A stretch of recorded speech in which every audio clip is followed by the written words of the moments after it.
Bismillahirrahmanirrahim. Assalamualaikum warahmatullahi wabarakatuh. So, ini adalah pengenalan tentang kitab-kitab bibliografi pengajian Islam sebagaimana yang disebutkan dalam kuliah sebelum ni. Ada 3 kitab utama yang berkaitan dengan bibliografi pengajian Islam. Okey, yang pertama ialah Kitabul Fihris karangan Ibnu Nadim, di mana nama panjang atau nama sebenar kitab ni ialah Al-Fihris fi Akhbaril Ulama Al-Musannifin minal Qudama wal Muhdatsin wa Asma'i ma sannafuhu minal Kutub. Okay, nama panjang lah. Jadi kita tengok nama pendek je, ya, Al-Fihris. So nama pengarang kitab ni ialah, nama penuh Ibnu Nadim ialah Abi Farrash Muhammad bin Abi Ya'qub Ishaq An-Nadim Al-Warraq, yang riwayatkan wafat pada tahun 380 Hijrah. Okay, la na'riful katsir an hayati sahibil Fihris ba'idan anil ma'lumat allati zakarahu an nafsih wa yumkinna jam'aha min khilal kitabih. Kita tak mengetahui banyak tentang riwayat hidup pengarang kitab Fihris ini selain daripada apa yang beliau nyatakan tentang dirinya, dan boleh juga kita collect ataupun kita kumpul daripada kitab-kitab beliau lah. Okey, so nama pengarangnya tadi kita dah sebut, Abu Farrash Muhammad bin Ishaq bin Muhammad bin Ishaq An-Nadim, yang dikenali sebagai Ishaq bin Abi Ya'qub Al-Warraq. Wa rubbama ya'ni laqabun Nadim annahu kana nadiman li ba'dil waqt li ahadi kibari rijal ad-daulah fil qarn ar-rabi' al-hijri aw al-'ashir miladi. Boleh jadi dinamakan sebagai An-Nadim sebab beliau adalah nadiman. Nadiman ni ialah sahabat baik. Okay, so dalam dalam setengah tempoh beliau telah bersahabat baik dengan salah seorang daripada menteri lah, kibari rijal, pembesar-pembesar negara sekitar kurun yang keempat Hijrah.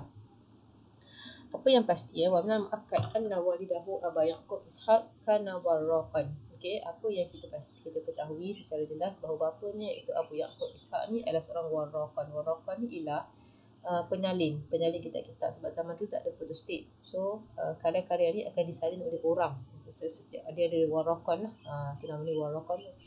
Di mana warraqan ni bapa dia ni juga menjual kitab-kitab isu fil warraqin, pasar warraqin di Baghdad.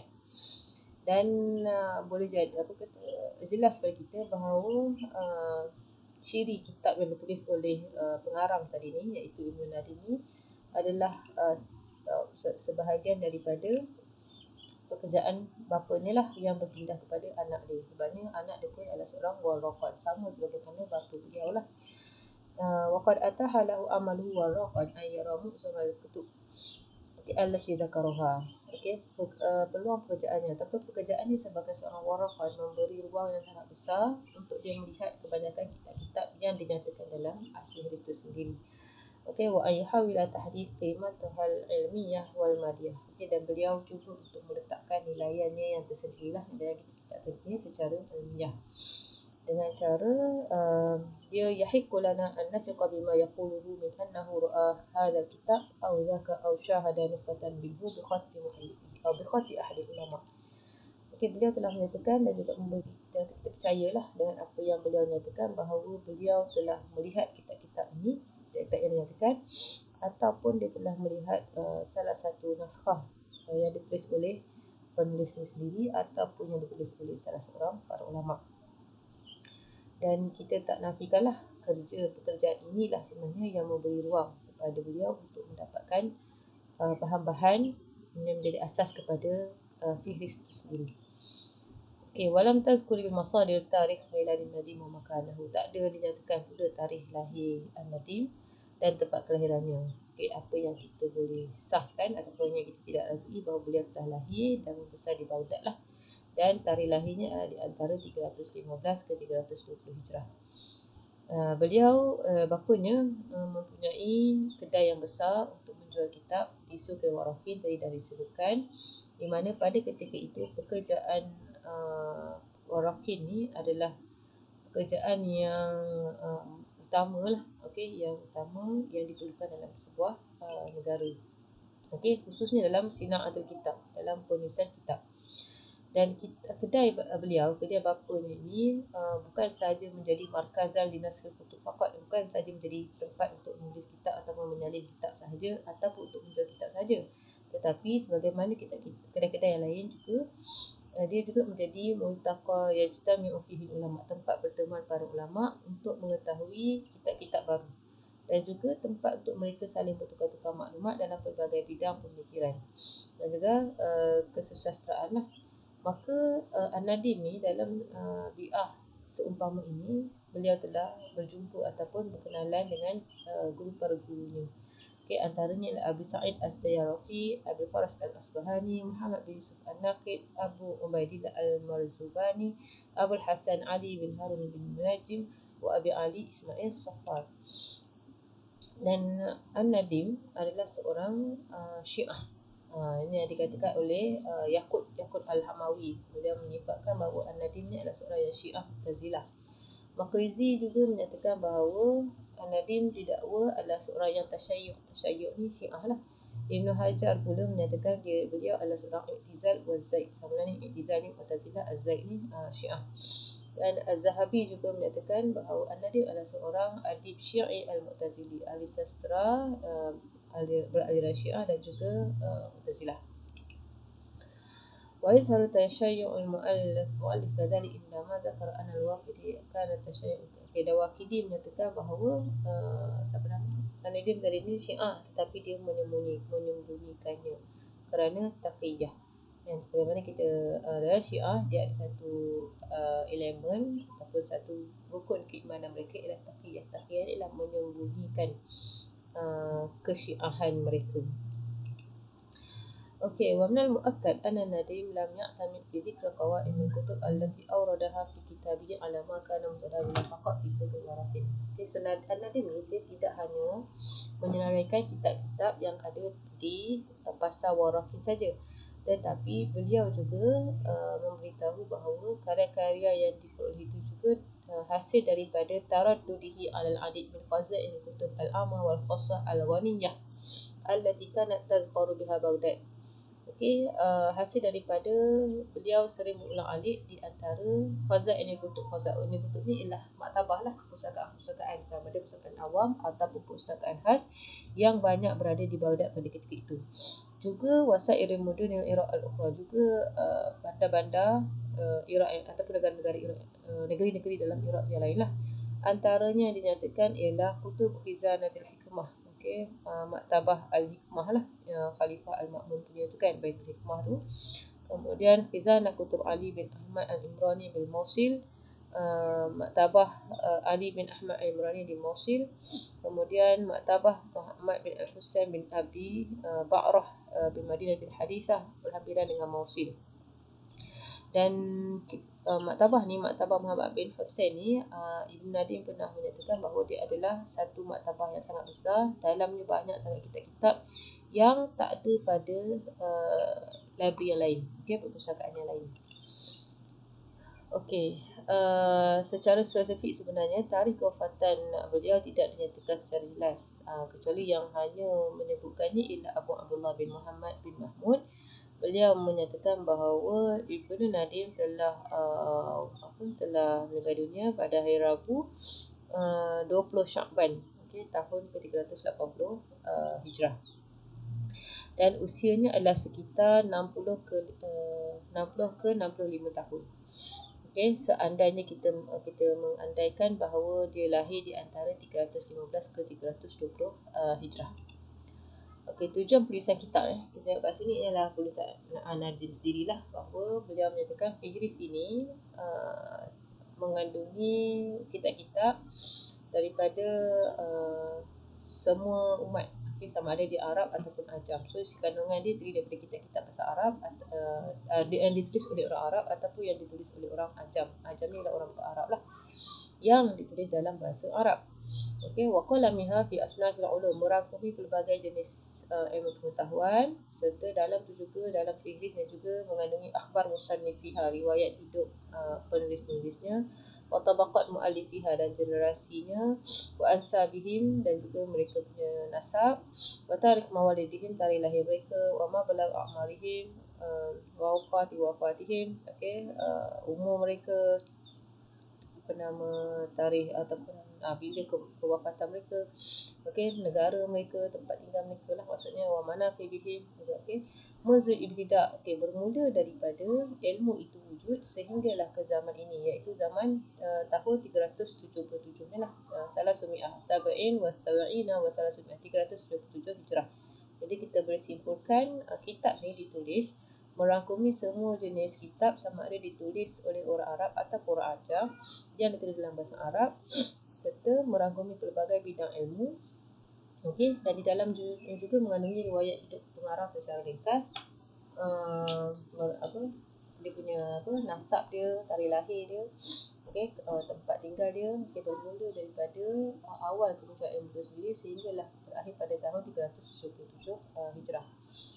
Okey, dan kerana fihris ni dia ada 10 makalat lah. Okey, 10 makalat. Ada makalat yang pertama ada 3 funun atau bidang. Makalat saniyah tentang bahasa ahli nahwu dan juga bahasa. Okey, jadi bidang yang makalat saniyah ada 3 bidang berkaitan ahli nahwu dan ahli bahasa. Makalat salisah 3 bidang berkaitan dengan para penulis pelara, sastrawan dan sejarawan.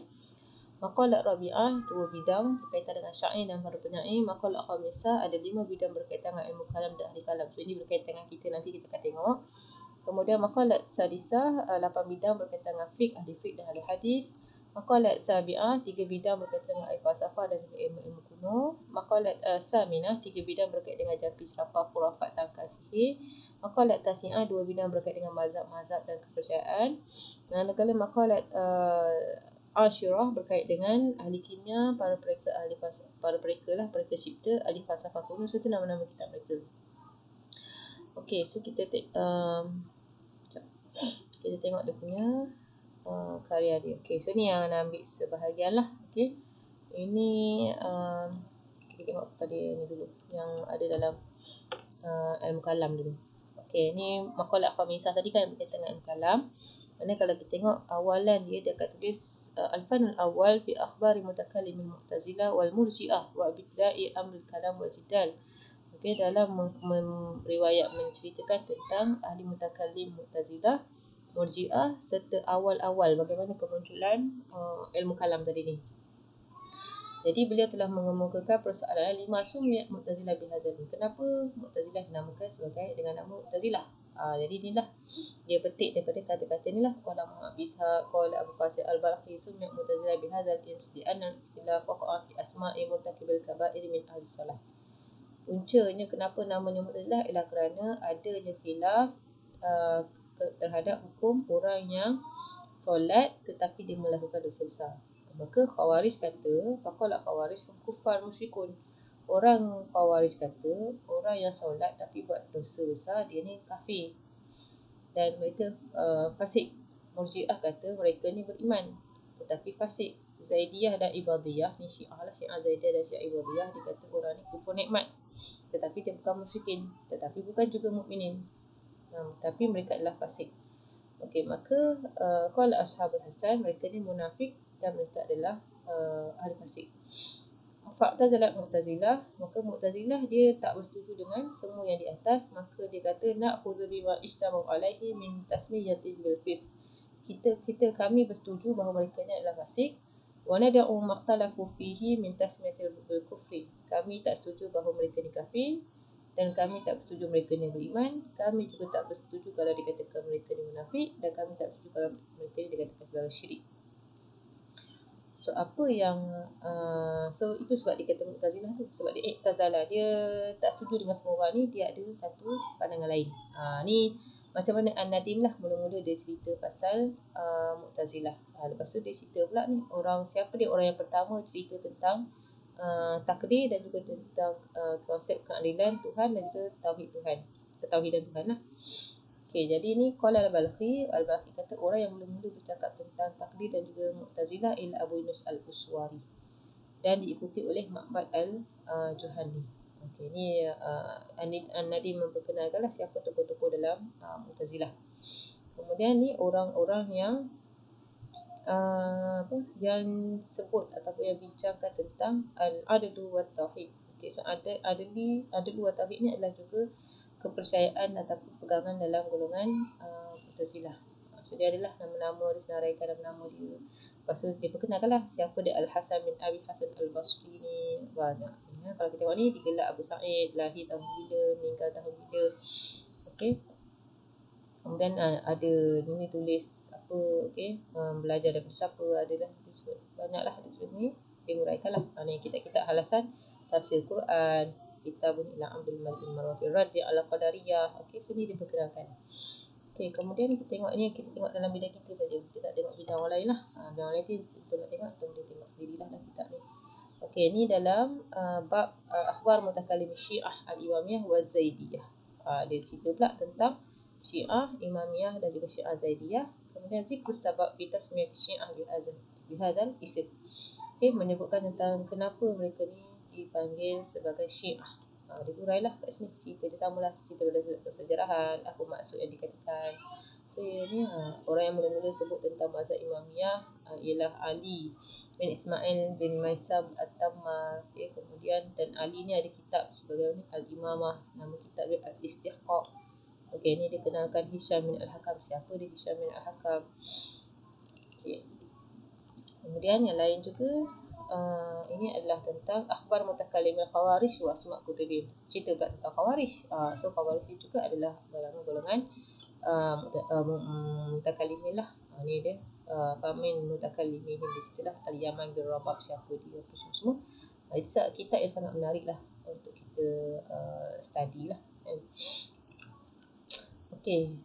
Kemudian ini yang kitab yang berkait dengan falsafah. Tengok sikit apa dalam golongan ni. Kandungan falsafah ni jadi juzuk maqalat sabi'ah kan. Okey. Ni tengok al-fanul awal fi akhbar falasifah tabi'iyyin wal mantiqiyyin wa asma' kutubihim wa nuqulaha. So dalam ni cerita tentang ahli falsafah tabi'i ni, orang yang ni lah ahli falsafah yang naturalistik. Dia ni berpegang kepada dia percaya kepada kejadian semula jadi. Dinyatakan juga dalam ni ada mantiqiyin serta nama-nama kitab mereka, nukilan-nukilannya serta syarah-syarahnya. Okey, dan ada juga yang kitab yang ada dan ada kitab yang tak ada lah. Maksudnya dia sebut juga kitab ni, orangnya ada kitab sekian-sekian tapi kitab ni tak ada. Ni pun sama jugalah, kita boleh tengok dia punya kata huraian dia ataupun penceritaan yang dibawakan oleh An-Nadim. Okey, kalau yang juzuk 9 ni okey, ni mazhab-mazhab lah, mazhab-mazhab ataupun aliran-aliran pemikiran yang dah ada pada zaman tu lah. Zaman kata ni wal muftara anahu alaihim min asyam salasuna yawman. Ada ni ajaran apa ni yang solat 3 kali sehari, puasa 30 sehari, 30 hari. Okey, ni lah dia aliran ni, aliran Al-Khiznaniyah, Al-Kaldaniyun. Kaldaniyun ni yang mungkin ada pada zaman tu lah, zaman yang beliau yang ada tu. Okey, so ini adalah sedikit sebanyak berkaitan dengan karya An-Nadim, iaitu Al-Fihris. Okey, next nanti kita akan tengok karya seterusnya, iaitu Haji Khalifah ataupun Kashfuz Zunun. InsyaAllah. Assalamualaikum warahmatullahi wabarakatuh.